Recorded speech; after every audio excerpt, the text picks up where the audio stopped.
বিপ্লব আর সোনার গল্প। বিচ্ছেদ গল্প। সোনা আর বিপ্লব দুজনে স্কুলের প্রথম শ্রেণীর ছাত্র।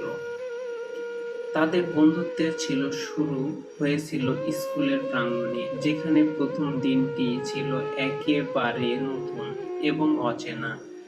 বিপ্লব ছিল একটু চঞ্চল এবং দুষ্টু, অন্যদিকে সোনা ছিল মিষ্টি ও শান্ত। তাদের বন্ধুত্ব ধীরে ধীরে গভীর হতে থাকে এবং দিন দিন তারা একে অপরের সবচেয়ে ভালো বন্ধু হয়ে ওঠে। স্কুলের নানা কর্মকাণ্ডে অংশগ্রহণ করার মাধ্যমে তাদের সম্পর্ক আরো মজবুত হতে থাকে। সোনা ছিল একটু দক্ষ গায়িকা এবং বিপ্লব ছিল খেলোয়াড় এবং খেলাধুলায় প্রতিযোগী। সোনার গায়িকা প্রতিভা এবং বিপ্লবের ক্রীড়াবিদ দক্ষতা তাদের সম্পর্কের এক বিশেষ তিক্ততা নিয়ে আসে। তারা একে অপরকে উৎসাহিত করত এবং একে অপরের সফলতায় গর্বিত হতো। এমনকি ক্লাসের বিভিন্ন প্রজেক্টের সময়ও তারা একসাথে কাজ করত, যা তাদের বন্ধুত্বকে একটি গুরুত্বপূর্ণ এবং দৃঢ় ভিত্তি গড়ে তোলে। সময়ের সাথে সাথে তাদের বন্ধুত্বের মূল একটু না একটু প্রেমের শুরু এবং লুকিয়ে যেতে থাকে। সোনা এবং বিপ্লবে একে অপরের প্রতি অনুভূতির পরিবর্তন অনুভব করতে শুরু করলো। একে অপরকে দেখা, কথা বলা এবং একসাথে সময় কাটানো তাদের জীবনের অঙ্গ হয়ে ওঠে। কিন্তু স্কুলের শেষ বছরের দিকে এসে তাদের সম্পর্কের মধ্যে একটু অদ্ভুত দূরত্ব দেখা দেয়।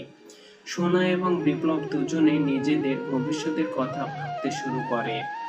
সোনা যে কলেজে পড়তো বা ভর্তি হবে, সেখানে তার নতুন বন্ধুদের সঙ্গে পরিচয় ঘটবে এবং বিপ্লবও তার জন্য নতুন পরিবেশে অভিযোজিত হবে।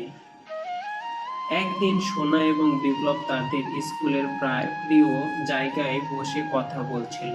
তাদের কথোপকথনে মনে হচ্ছিল কিছু অস্বস্তি। বিপ্লব অস্বস্তির সাথে বলল, আমাদের সম্পর্কে কিছু চিন্তা করেছ সোনা?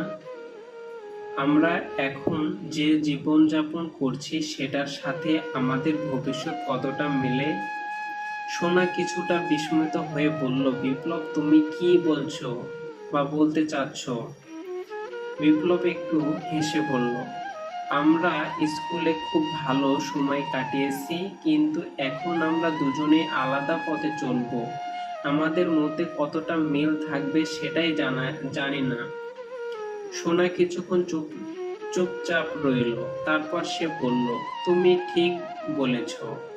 আমরা দুজনেই আমাদের জীবনের নতুন অধ্যায় শুরু করতে যাচ্ছি। হয়তো আমাদের সম্পর্ক বদলে যাবে। বিপ্লব মাথা নেড়ে বলল, আমাদের সম্পর্কের গুরুত্ব আমি সবসময় মনে রাখব, কিন্তু সত্যি বলতে কি, আমি জানি না আমরা কিভাবে এগিয়ে যাব। তাদের মধ্যে একটা গভীর নীরবতা বিরাজ করছিল। দুজনেই অনুভব করছিল যে তাদের সম্পর্কের জন্য আরেকটু সময় দরকার, কিন্তু এই সময় তাদের ভবিষ্যৎ পরিকল্পনা তাদের ভিন্ন পথের দিকে নির্দেশিত করছিল। স্কুলের দিন শেষ হয়ে এলো। বিপ্লব এবং সোনা একে অপরকে বিদায় জানাতে দাঁড়ালো। তাদের চোখে চোখে জল ছিল। বিপ্লব বলল, তোমার ভবিষ্যৎ সুন্দর হোক। সোনা বলল, তোমার ভবিষ্যৎ সুন্দর হোক।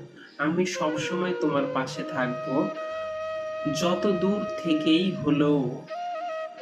সোনা কাঁদতে কাঁদতে বলল, তোমার জন্য শুভকামনা রইল বিপ্লব। আমাদের স্মৃতিগুলো আমি কখনো ভুলবো না। এরপর তারা একে অপরকে এক শেষবার আলিঙ্গন করল এবং নিজেদের ভবিষ্যতের দিকে চলে গেল।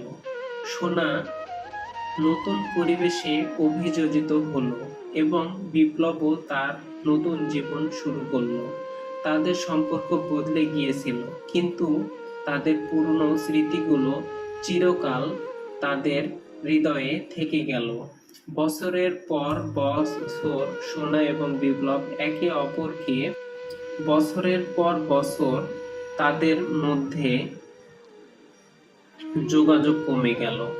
নতুন পরিবেশে নতুন বন্ধুদের সাথে সম্পর্কের নতুন মাত্রা পেয়েছিল, কিন্তু একদিন পুরনো স্মৃতির মাঝে তারা বুঝতে পারে যে তাদের সম্পর্কের গভীরতা কখনো ভোলা যাবে না। তারা দুজনে তাদের অতীতকে স্মরণ করে এবং একসাথে হাসির মুহূর্তগুলো মনে করে। এভাবে বিপ্লব আর সোনা তাদের জীবন থেকে বিচ্ছিন্ন হলো এবং তাদের স্মৃতিগুলো তাদের হৃদয়ে চিরকাল জীবিত থাকবে।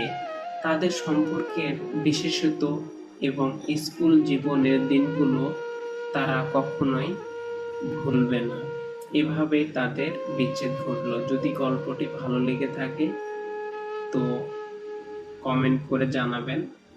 ধন্যবাদ।